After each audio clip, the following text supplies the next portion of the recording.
एक समय की बात है, सूरज की किरणों से एक छोटी सी बूंद स्वर्ग से धरती पर गिरती है और उस बूंद से निकला एक सुनहरा जादुई फूल। उसकी खासियत यह थी कि वो किसी भी जख्मी या मरीज को ठीक कर सकता था। हजारों साल बीत गए और इस नदी के किनारे एक राज्य बस गया। उस राज्य के महाराजा और महारानी को सारी प्रजा बहुत प्यार करती थी और महारानी माँ बनने वाली थी, लेकिन उनकी तबीयत बहुत ज्यादा खराब हो जाती है। अब उन्हें कोई वैद्य नहीं बचा सकते और सभी चाहते थे कि कोई चमत्कार हो जाए। चमत्कार उसी फूल से होता और सभी उस फूल को ढूंढने लग जाते हैं। इस बुढ़िया का नाम है मदर गोथल। इसने अपनी जवानी को हजारों सालों तक बचाकर रखने के लिए उस फूल का इस्तेमाल करती आ रही है और इसने अब तक ये बात किसी को बताई भी नहीं है। वो एक जादुई मंत्र गाती है और वो फूल खिलकर उसे जवान बना देता है। लेकिन राजा का सिपाही उस फूल तक पहुंच जाता है और उसे महल ले जाया जाता है। पानी में मिलाकर उसे रानी को पिलाते हैं। उस सुनहरे फूल ने रानी को ठीक कर दिया और रानी को एक बहुत ही सुंदर बेटी होती है जिसके रेशमी सुनहरे बाल थे और उसका नाम है रपुंज़ल। रपुंज़ल के जन्मदिन पर राजा और रानी एक लालटेन छोड़ते हैं।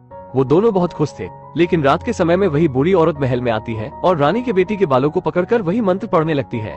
उस बुढ़िया को पता चलता है कि रानी के बेटी के बालों में वही शक्ति है। जब वो महल आकर उसके बाल काटती है तो वो काले रंग में बदल जाता है, जिनमें कोई शक्ति नहीं थी। वो बुढ़िया राजकुमारी को लेकर भाग जाती है। सिपाही और राज्य के सभी लोग राजकुमारी को हर जगह ढूंढते हैं, लेकिन राजकुमारी कहीं नहीं मिलती, क्योंकि बहुत दूर जंगल में एक ऊंचे मीनार पर गोथल रपुंज़ल को अपनी बेटी की तरह पाल रही थी। इस बार भी गोथेल को एक चलती फिरती फूल मिल गई थी, जो कभी उसे बाहर मीनार से नीचे भी नहीं जाने देती, कभी भी नहीं। लेकिन इस मीनार के दीवारें हर चीज को नहीं छिपा सकती थी। वो देखती है कि आसमान में कई सारे तारे एक साथ ऊपर जा रहे हैं, लेकिन वो तारे नहीं होते, वो वही कैंडल होते हैं जो हर साल राजकुमारी के जन्मदिन पर राजा और रानी ही नहीं बल्कि राजा की पूरी प्रजा कैंडल छोड़ती थी, इस उम्मीद में कि राजकुमारी एक दिन जरूर लौट कर आएगी। कई साल बीत जाते हैं। हम देखते हैं कि रपुंज़ल बड़ी हो गई है और खूबसूरत भी। उसका एक दोस्त है गिरगिट, जिसका नाम है पास्कल, जो वो दोनों अकेले उस मीनार में खेल रहे थे।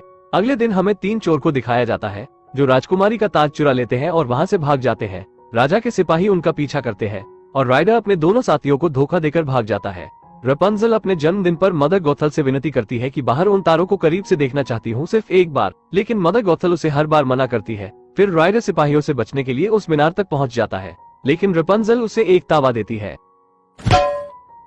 राइडर बेहोश हो जाता है। उतने में वहाँ पर मदर गोथल आ जाती है। रपुंज़ल अपने बालों के सहारे से गोथल को मीनार के ऊपर लाती है।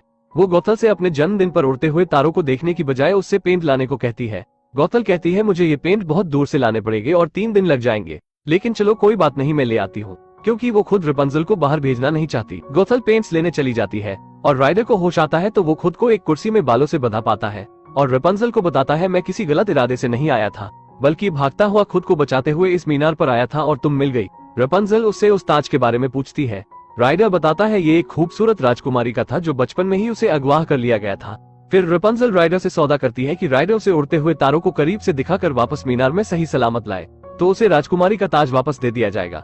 राइडर कहता है ठीक है, सौदा पक्का हुआ, और रपुंज़ल राइडर पर भरोसा करके उसके साथ चली जाती है। पहली बार वो आजादी पाकर और दुनियावी चीजों को देखकर बहुत खुश होती है। दूसरी तरफ गोथल सिपाही का घोड़ा जंगल में देखती है तो उसे फौरन रपुंज़ल का ख्याल आता है। वो वापस मीनार की तरफ भागती है और रपुंज़ल को आवाज देती है, लेकिन रपुंज़ल का कोई जवाब नहीं मिलता। वो मीनार के दरवाजे को खोलने लगती है, लेकिन मीनार में रपुंज़ल नहीं होती। यहाँ राइडर और रपुंज़ल इस बार में आते हैं। राइडर रपुंज़ल को इतने बड़े और अजीब किस्म के लोगों को दिखाकर डराना चाहता था। वो चाहता था कि ऐसे लोगों को देखकर डर जाएगी और वापस चलने को कहेगी, लेकिन यहाँ राइडर खुद ही फंस जाता है, क्योंकि इसके वांटेड के पोस्टर हर जगह लगे थे। कोई भी राइडर को पकड़कर राजा के सिपाही के हवाले करेगा उसे बड़ा इनाम दिया जाएगा। लालच में राइडर को पकड़ लेते हैं और उनमें से एक आदमी सिपाही को सूचित करने चला जाता है, लेकिन रपुंज़ल उन भयानक दिखने वाले आदमियों से कहती है, मैं तो बस इस लड़के के साथ अपना सपना पूरा करने चली, ये लड़का मेरे सपने को पूरा करवा सकता है, इसे सिपाहियों के हवाले अभी मत करो। तुम सबको थोड़ा सा भी एहसास है कि जब कोई सपना पूरा होता है तो कैसा लगता है? क्या तुम लोगों का कोई सपना नहीं है? सभी भावनात्मक हो जाते हैं और सब रपुंज़ल के दोस्त बन जाते हैं और अपने अपने सपनों को गाते हुए बताते हैं। लेकिन तभी वहाँ राजा के सिपाही आ जाते हैं राइडर को गिरफ्तार करने, और बार का एक आदमी खुफिया दरवाजे से रपुंज़ल को अपना सपना पूरा करने के लिए दोनों को वहां से निकाल देता है। जब सिपाहियों को राइडर वहां नहीं मिलता तो एक राजा का बुद्धिमान घोड़ा उस खुफिया दरवाजे का पता लगा लेता है और सभी सिपाही उनके पीछे जाते हैं।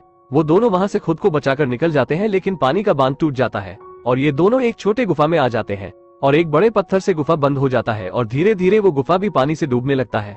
अगर वो दोनों इस गुफा से बाहर नहीं निकले तो डूबकर मर जाएंगे। रपुंज़ल राइडर से माफी मांगती है कि शायद उसकी वजह से राइडर यहाँ फंसा। फिर वो दोनों एक दूसरे को अपनी असली पहचान बताते हैं।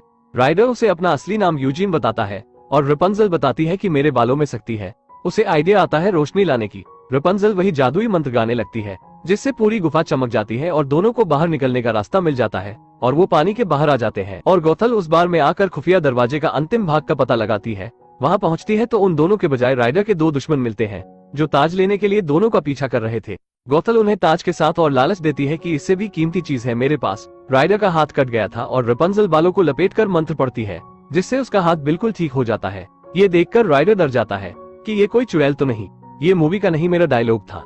रपुंज़ल बताती है कि मेरे बालों में ऐसी शक्ति है कि किसी भी मरीज को ठीक कर सकता है। रपुंज़ल बताती है कि बचपन में मेरे बाल को किसी ने काटने की कोशिश की थी और बाल कटने के बाद वो काले रंग में बदल जाते हैं जिनमें कोई शक्ति नहीं होती, इसीलिए मेरी माँ कभी मीनार से मुझे नीचे उतरने नहीं दी। फिर यूजीन लकड़ी लेने चला जाता है और यूजीन के जाने के बाद गौथल वहाँ आ जाती है और रपुंज़ल से मिलकर उसे फिर से मीनार में चलने के लिए कहती है, लेकिन वापस मीनार में रपुंज़ल नहीं जाना चाहती और बताती है राइडर शायद मुझे चाहता है। फिर गौथल उसे राजकुमारी का ताज देती है और कहती है तुम राइडर का इम्तिहान लो, वो तुम्हें इस ताज के लिए छोड़ देगा और फिर तुम्हें एहसास होगा कि तुम्हारी माँ सही थी। राजा का बुद्धिमान घोड़ा राइडर को पकड़ लेता है और घसीटते हुए ले जाता है। रपुंज़ल फौरन उसे रोकती है और कहती है आज मेरा जन्मदिन है, आज इसे ना पकड़ो। घोड़ा उसकी बात मान जाता है और राइडर घोड़े की दोस्ती हो जाती है। रपुंज़ल उस राज्य में आकर बहुत खुश होती है और रात के समय वही लालटेन के आसमानों में जाने का इंतजार करती है, जो उसका सपना था इन्हें करीब से देखना। राइडर वो ताज लेकर चला जाता है अपने दोस्तों को देने, ताकि उसके बाद वो उनका पीछा ना करे, लेकिन उसके हरामी दोस्त उसे पानी की छोटी जहाज पर बांध देते हैं और रपुंज़ल से कहते हैं राइडर वो राजकुमारी का ताज लेकर भाग गया और वो रपुंज़ल पर हमला करने वाले होते हैं कि गौथल उन्हें योजना के अनुसार पीटकर रपुंज़ल को बचा लेती है और उसे मीनार में लेकर चली जाती है। सिपाही देखते हैं कि नीचे कोई जहाज पर आया है, वो भी बंधा हुआ, और देखते हैं कि उसके हाथ में राजकुमारी का ताज भी है। वो राइडर को पकड़ लेते हैं और घोड़ा भी ये सब देख लेता है। राइडर के दोस्त भी जेल में बंद होते हैं। राइडर पूछता है कि रपुंज़ल कहाँ है। वो बताते हैं कि ये सब हमने उसकी माँ के कहने पर किया था। राइडर को समझ आता है कि रपुंज़ल खतरे में है और रपुंज़ल को भी सब याद आ जाता है कि उसके माँ बाप कौन है और गौथल उसका इस्तेमाल कर रही थी। और जेल में राइडर को बचाने के लिए उसी बार के हटे कट्टे लोग उसे बचाने आ जाते हैं, जिसमें घोड़ा भी शामिल होता है। राइडर मीनार के ऊपर पहुंच जाता है और देखता है कि रपुंज़ल बंधी हुई है और गौथल उसे चाकू से मार देती है। गौथल रपुंज़ल को जबरदस्ती ले जाने लगती है और रपुंज़ल गौथल से कहती है अगर तुम मुझे राइडर की जान बचाने दोगी तो मैं हमेशा के लिए तुम्हारे साथ रहने को तैयार हूँ, और गौथल उसे छोड़ देती है। रपुंज़ल उसे बचाने के लिए आती है, लेकिन राइडर उसके पूरे बाल काट देता है, जिससे बालों की शक्तियां खत्म हो जाती है और गौथल फिर से बूढ़ी हो जाती है और बालों में अटक कर नीचे गिरकर मर जाती है। लेकिन राइडर की जैसे जान ही निकल जाती है। रपुंज़ल का एक आंसू उसके ऊपर गिरता है और फूल फिर से जाग उठता है। लौट आती है हजारों सालों की वो सारी शक्तियां और लौट आती है राइडर की जान उस आंसू के बदले, क्योंकि रपुंज़ल पूरी उस फूल की ही बनी हुई है। फिर रपुंज़ल जाती है उस महल में अपने माँ बाप से मिलने। वो रपुंज़ल को अपने गले से लगा लेते हैं और उसकी माँ यूजिन की तरफ हाथ बढ़ाती है। और इस मूवी में माँ बाप का खोया हुआ प्यार और चोर को किसी खजाने से कीमती लड़की का प्यार और एक गिरगिट और घोड़े की अच्छी दोस्ती के साथ ये मूवी खत्म होती है। वैसे आपका अच्छा दोस्त और सच्चा प्यार का क्या नाम है, कमेंट बॉक्स में जरूर बताना। इस वीडियो को बस एक लाइक कर दे। अगले संडे इससे अच्छी वीडियो आएगी तो सब्सक्राइब भी कर लीजिए।